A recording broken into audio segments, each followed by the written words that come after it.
Hi, let's switch language on iPhone keyboard. For that, we need to start by going in Settings and selecting General tab.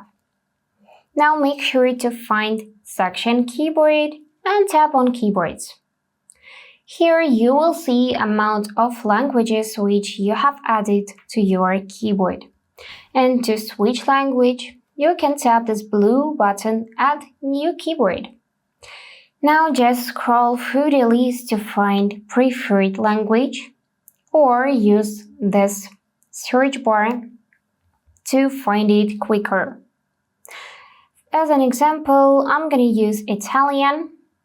And now we can add this one to existing keyboard and create multilingual keyboard with English language, for example.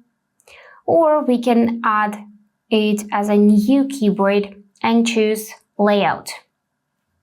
By tapping down, we'll add this keyboard to the list.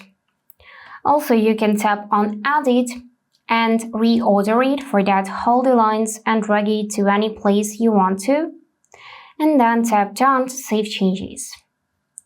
Now, to be able to switch language on the keyboard directly, trigger your keyboard and tap on the globe icon to see your new keyboard.